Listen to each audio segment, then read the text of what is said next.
Daniel 2. In the 2nd year of the reign of Nebuchadnezzar, Nebuchadnezzar had dreams. His spirit was troubled, and his sleep left him. Then the king commanded that the magicians, the enchanters, the sorcerers, and the Chaldeans be summoned to tell the king his dreams. So they came in and stood before the king. And the king said to them, I had a dream, and my spirit is troubled to know the dream. Then the Chaldeans said to the king in Aramaic, O king, live forever! Tell your servants the dream, and we will show the interpretation. The king answered and said to the Chaldeans, The word from me is firm. If you do not make known to me the dream and its interpretation, you shall be torn limb from limb, and your houses shall be laid in ruins. But if you show the dream and its interpretation, you shall receive from me gifts and rewards and great honor. Therefore, show me the dream and its interpretation. They answered a second time and said, Let the king tell his servants the dream, and we will show its interpretation. The king answered and said, I know with certainty that you are trying to gain time, because you see that the word from me is firm. If you do not make the dream known to me, there is but one sentence for you. You have agreed to speak lying and corrupt words before me till the times change. Therefore tell me the dream, and I shall know that you can show me its interpretation. The Chaldeans answered the king and said, There is not a man on earth who can meet the king's demand, for no great and powerful king has asked such a thing of any magician, or enchanter, or Chaldean. The thing that the king asks is difficult, and no one can show it to the king except the gods, whose dwelling is not with flesh. Because of this, the king was angry and very furious, and commanded that all the wise men of Babylon be destroyed. So the decree went out, and the wise men were about to be killed, and they sought Daniel and his companions to kill them. Then Daniel replied with prudence and discretion to Arioch, the captain of the king's guard, who had gone out to kill the wise men of Babylon. He declared to Arioch, the king's captain, Why is the decree of the king so urgent? Then Arioch made the matter known to Daniel. And Daniel went in and requested the king to appoint him a time, that he might show the interpretation to the king. Then Daniel went to his house and made the matter known to Hananiah, Mishael, and Azariah his companions, and told them to seek mercy from the God of heaven concerning this mystery, so that Daniel and his companions might not be destroyed with the rest of the wise men of Babylon. Then the mystery was revealed to Daniel in a vision of the night. Then Daniel blessed the God of heaven. Daniel answered and said, Blessed be the name of God forever and ever, to whom belong wisdom and might. He changes times and seasons, he removes kings and sets up kings. He gives wisdom to the wise and knowledge to those who have understanding. He reveals deep and hidden things. He knows what is in the darkness, and the light dwells with him. To you, O God of my fathers, I give thanks and praise, for you have given me wisdom and might, and have now made known to me what we asked of you, for you have made known to us the king's matter. Therefore Daniel went into Arioch, whom the king had appointed to destroy the wise men of Babylon.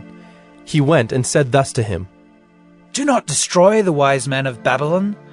Bring me in before the king, and I will show the king the interpretation. Then Arioch brought in Daniel before the king in haste, and said thus to him, I have found among the exiles from Judah a man who will make known to the king the interpretation. The king declared to Daniel, whose name was Belteshazzar, Are you able to make known to me the dream that I have seen and its interpretation?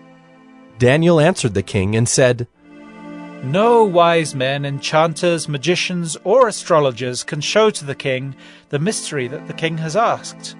But there is a God in heaven who reveals mysteries, and he has made known to King Nebuchadnezzar what will be in the latter days. Your dream and the visions of your head as you lay in bed are these. to you, O king, as you lay in bed, came thoughts of what would be after this, and he who reveals mysteries made known to you what is to be. But as for me, this mystery has been revealed to me, not because of any wisdom that I have more than all the living, but in order that the interpretation may be made known to the king, and that you may know the thoughts of your mind. You saw, O king, and behold, a great image. This image, mighty and of exceeding brightness, stood before you, and its appearance was frightening. The head of this image was of fine gold, its chest and arms of silver, its middle and thighs of bronze, its legs of iron, its feet partly of iron and partly of clay. As you looked, a stone was cut out by no human hand, and it struck the image on its feet of iron and clay, and broke them in pieces. Then the iron, the clay, the bronze, the silver, and the gold all together were broken in pieces, and became like the chaff of the summer threshing floors, and the wind carried them away, so that not a trace of them could be found. But the stone that struck the image became a great mountain, and filled the whole earth. This was the dream. Now we will tell the king its interpretation. You, O king, the King of kings, to whom the God of heaven has given the kingdom, the power, and the might, and the glory, and into whose hand he has given, wherever they dwell, the children of man, the beasts of the field, and the birds of the heavens, making you rule over them all. You are the head of gold.